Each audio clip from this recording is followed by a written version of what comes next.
तुम उसी तरह तोते के रूप में भटको। नहीं नहीं, मुझे आजाद करो वरना मैं तुम्हें छोड़ूंगा नहीं। अब तुम मेरा कुछ भी नहीं बिगाड़ सकते। अब तुम जाओ यहाँ से और अब से ऐसे ही घूमो। अब तुम्हें पता चलेगा कि दूसरों को दर्द देने में कैसा महसूस होता है। इसके बाद वह राक्षस वहाँ से उड़ जाता है। मर्चो और उसकी पत्नी सीता दोनों खुश हो जाते हैं। मर्चो पहले की तरह काम करने लगता है। वह और उसकी पत्नी दोनों खुशी खुशी जिंदगी गुजारने लगते हैं।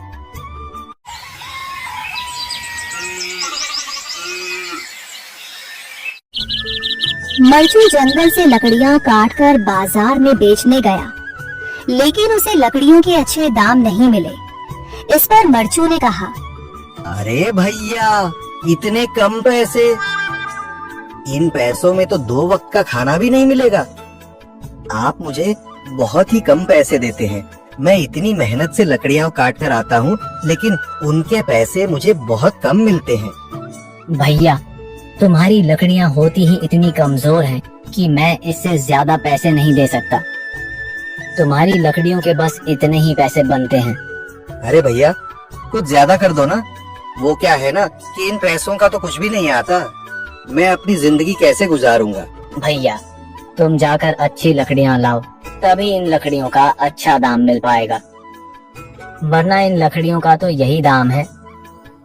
ये सुनकर मर्चो बहुत ज्यादा परेशान हो गया और पैसे लेकर किराने की दुकान से सामान खरीदकर घर आ गया। घर पहुंचते ही मर्चो की पत्नी सीता ने कहा, अरे जी, सामान ले आए आप? हाँ जी, सामान ले आया हूँ। सीता के चेहरे पर खुशी छा जाती है, लेकिन जब उसने सामान देखा, जी, इसमें तो बहुत थोड़ा सामान है। हाँ सीता, मुझे पता है कि यह सामान बहुत थोड़ा है, लेकिन मैं क्या करूँ? मेरे पास जितने पैसे थे, मैं उतने का ही सामान लेकर आ गया हूँ। इस तरह हमारा गुजारा कैसे हो पाएगा जी? आपको तो पता ही है कि हम कितनी मुश्किलों से गुजारा करते हैं। हाँ हाँ, मुझे पता है, लेकिन मैं कर भी क्या सकता हूँ? मेरे पास इतने पैसे ही नहीं कि हम एक अच्छी जिंदगी गुजार सकें। इतनी मेहनत कर रहा हूँ, लेकिन फिर भी मेहनत का फल नहीं मिल रहा। इतनी मेहनत से अच्छी लकड़ी काट कर आता हूँ, लेकिन मुनासिब दाम नहीं मिलता। मैं तो बहुत परेशान हूँ। क्या करूँ? कहाँ जाऊँ?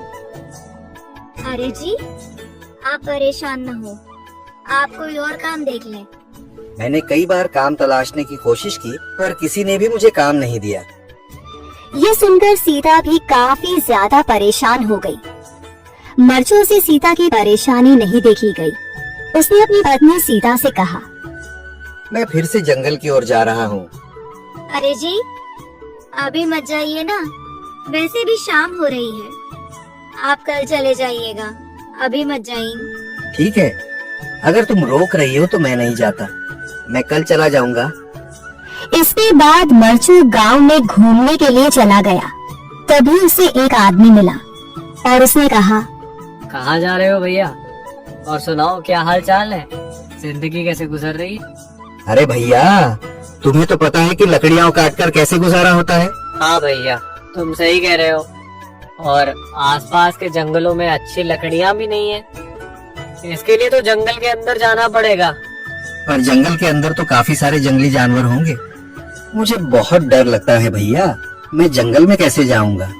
हाँ भैया, जंगली जानवर तो होंगे, लेकिन अच्छी लकड़ियाँ तो वहीं से ही मिलेंगी। ये सुनकर मर्चो बहुत ज्यादा परेशान हो गया, लेकिन वह आदमी बिल्कुल ठीक कह रहा था।